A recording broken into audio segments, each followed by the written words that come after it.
All these pet peeves are certainly valuable. And I think a lot of them come down to respect the art form for the amount of effort and practice that it takes to do it well. When you get up on stage and you're looking like a deer in the headlights because you haven't practiced this before, it's not going to be a good experience for you or for the audience.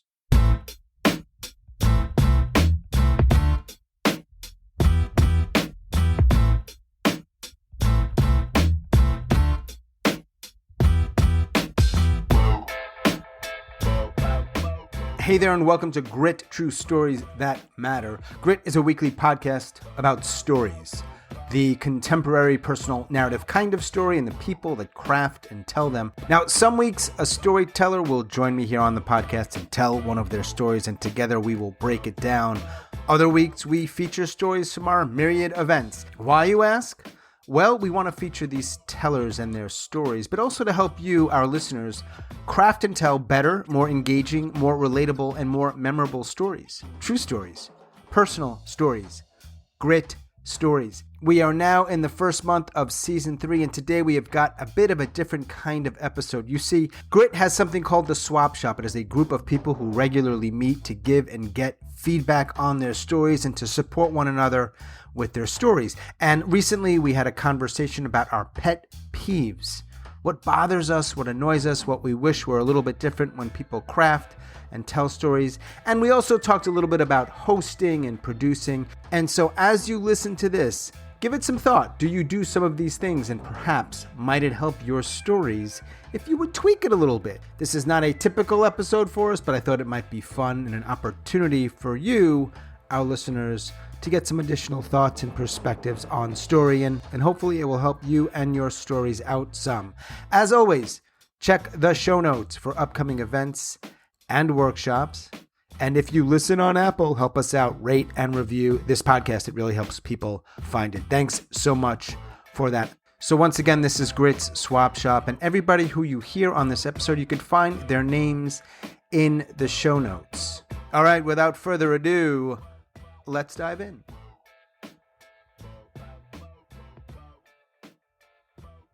The thing that really drives me nuts is when there's a story slam or a swap or something, and there's a theme, and somebody repeats the theme like 500,000 times in their story. And the one time that stands out was moth, and the theme was exuberant, and this woman said exuberant no less than 100 times. Wow. All right. So just to be clear, when there's a slam and there's a theme, you don't want the person to say the word or words, or if they do, not multiple times.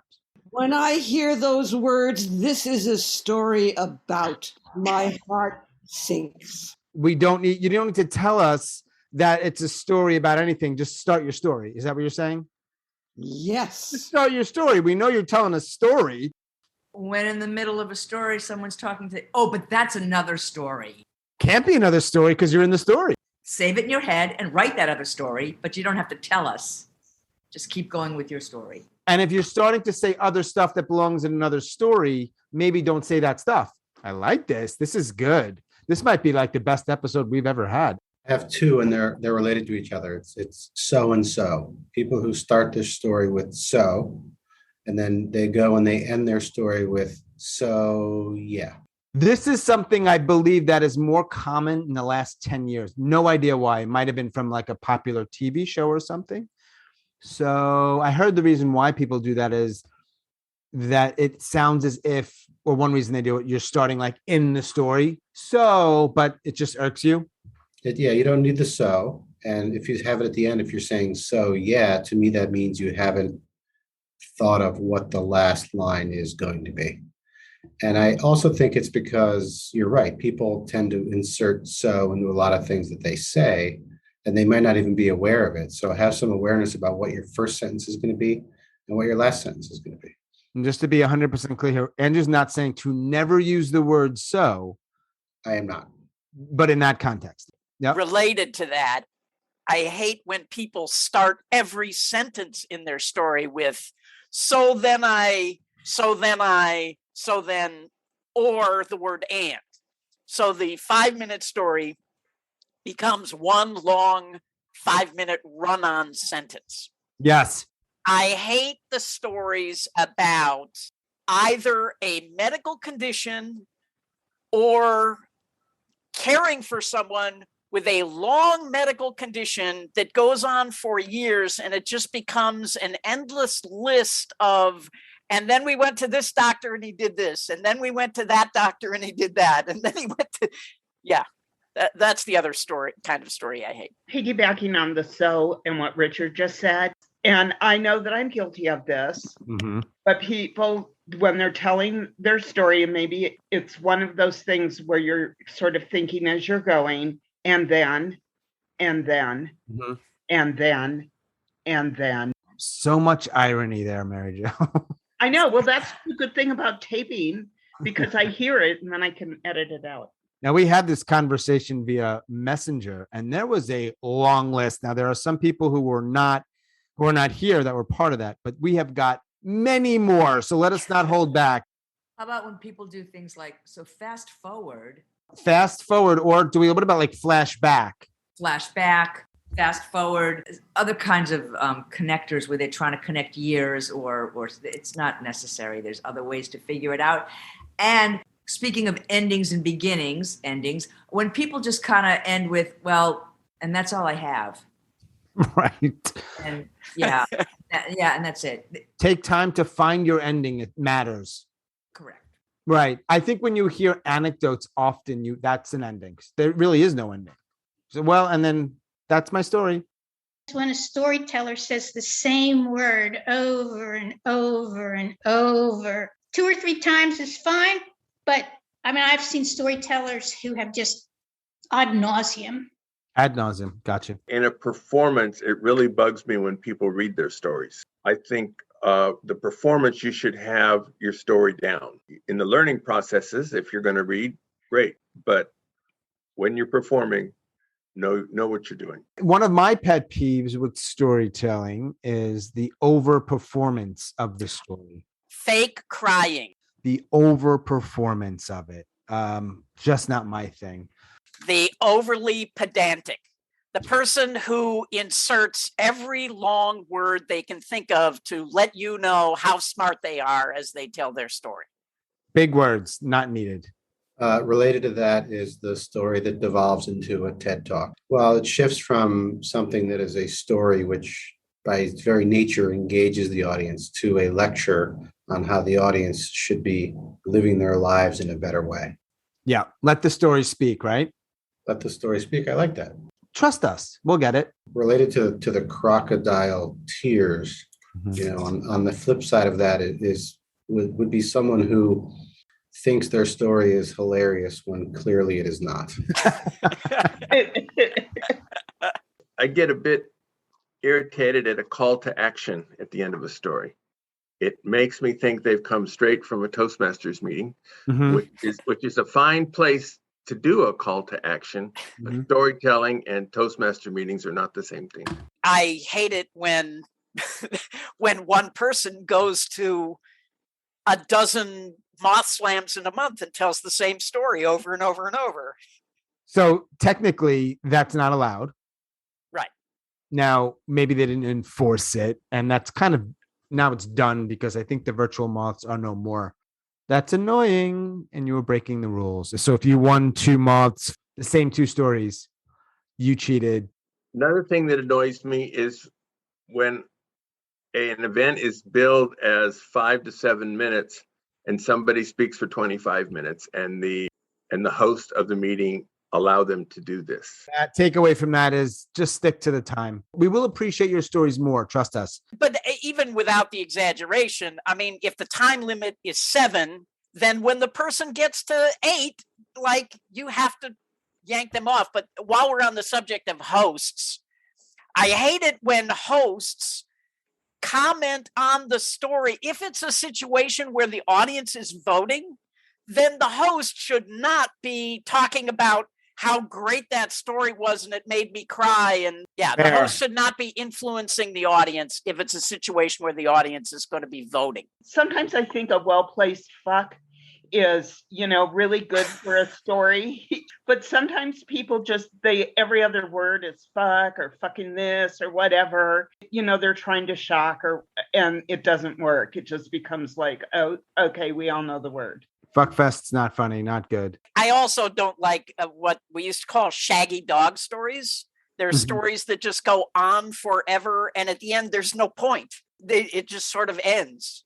And you think, why did I waste my 5 or 7 minutes listening to that? I don't like stories that the ending isn't earned. Maybe they'll tack on, and I realize, and you're thinking, you didn't realize any of that in the story. You just sort of tacked it on. It feels very unsatisfying. I think it's a fairly common thing, especially of late. All these pet peeves are certainly valuable. And I think a lot of them come down to respect the art form, have some respect for the amount of effort and practice that it takes to do it well.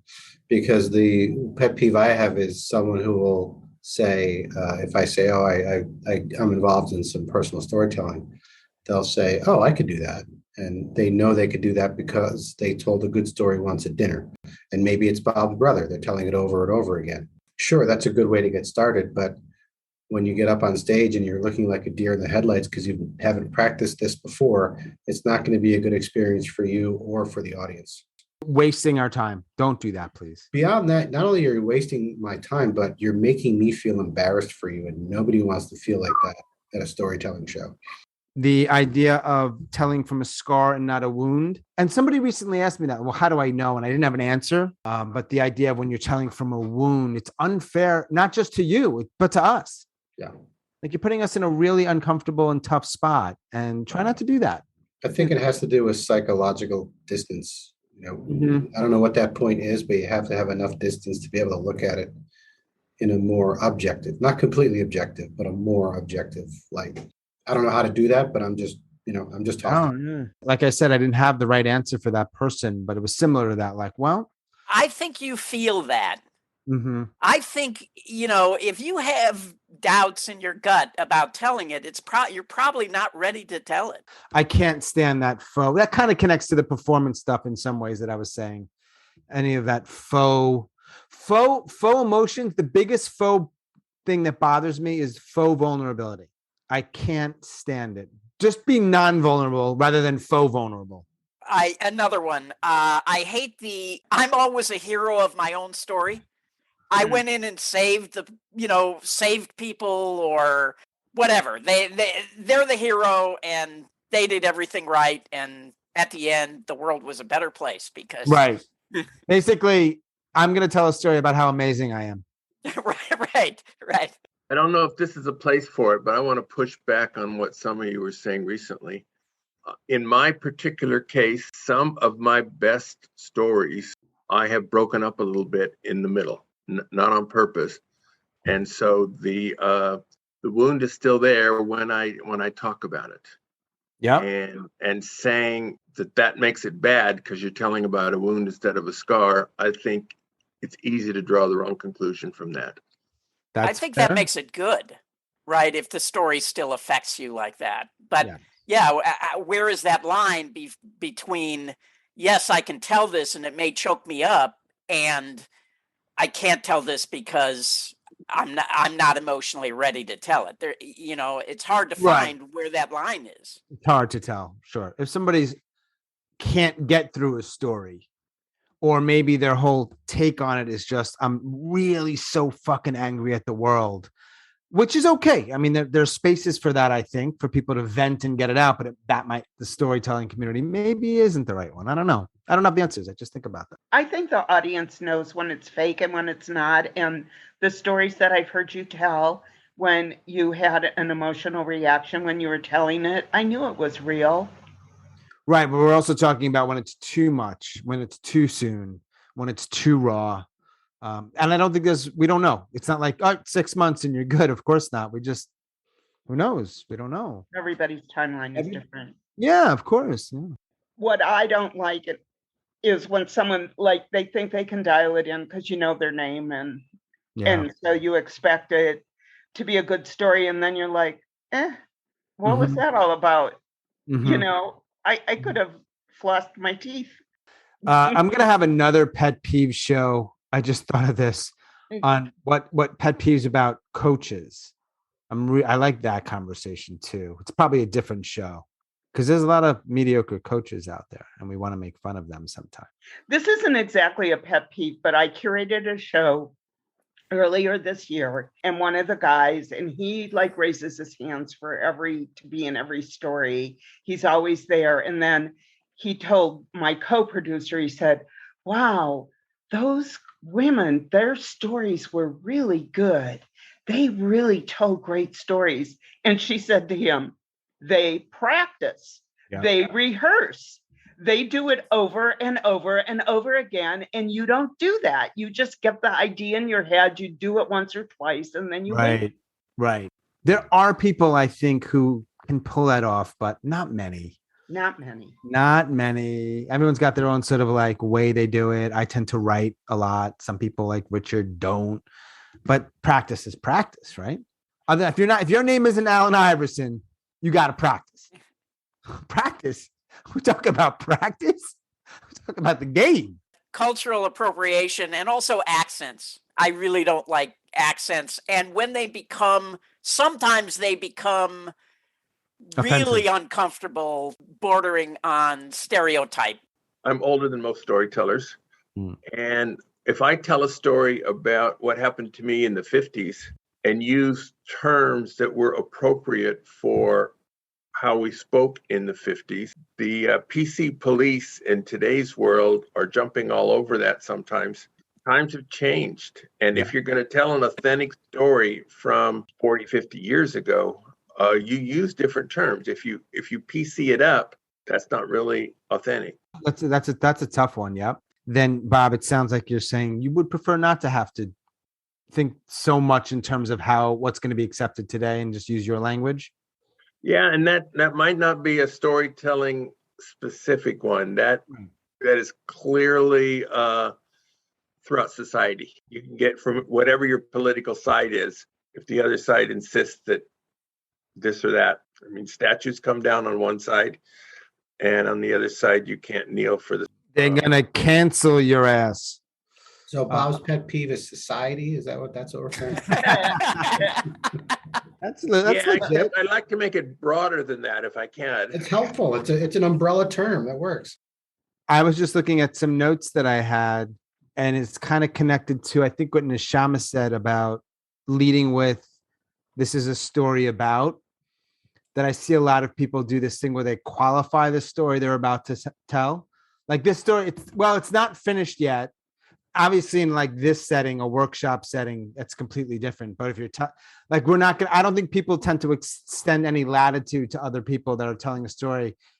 If they say, well, it's a little long or it's a little boring or it's not done. Like, we don't give a shit. Like, just make it less boring or less long. I don't think that's going to change how we feel about your story, but I understand the impulse to start with that. Did we talk about props? So I like props. All right, so the Swap Shop, which is a group of storytellers who get and give feedback in the Swap Shop, and they give support in a variety of ways.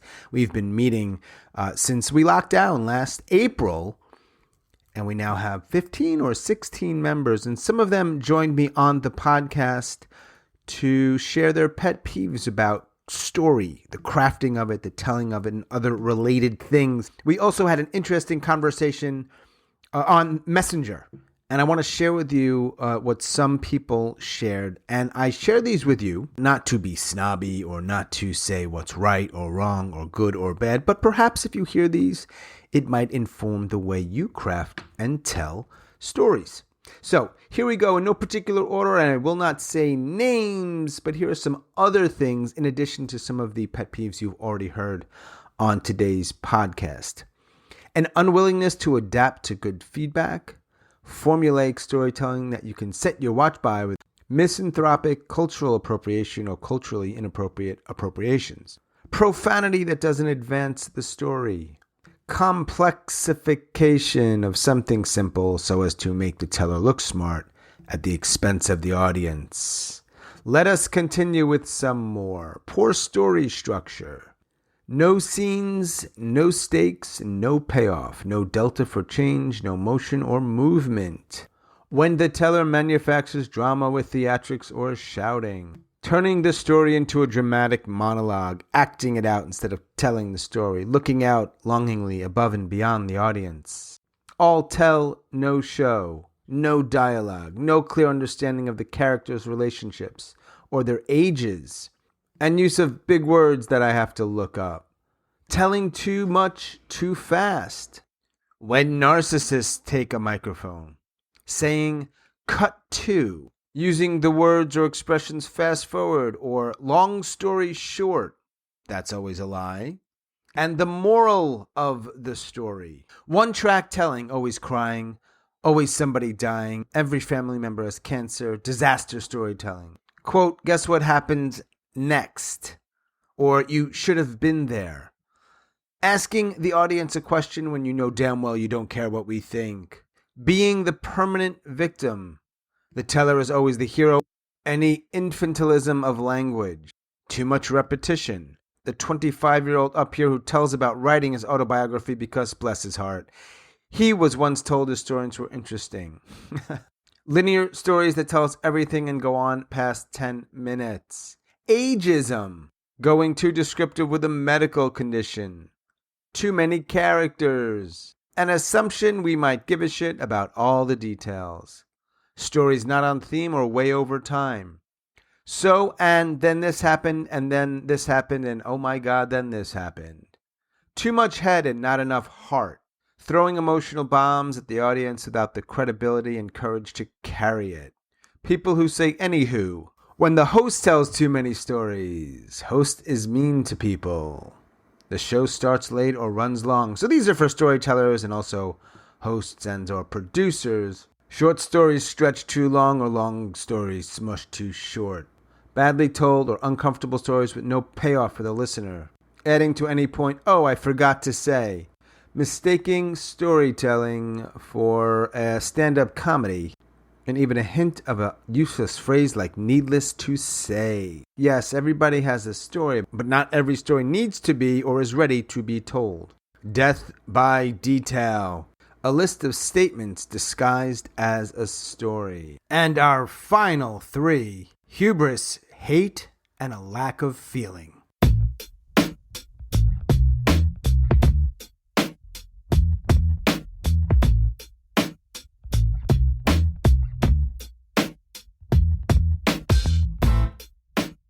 As always, thanks so much for listening and all of your support. Special thanks to all of Grit's Swap shoppers for sharing their pet peeves on story crafting, storytelling, and other story-related stuff. As always, check the show notes for upcoming events and or workshops. And a friendly reminder, if you listen on Apple, it really does help if you rate and review this podcast. It helps people find it. So thanks so much for that. That is all for episode number 49. Boom.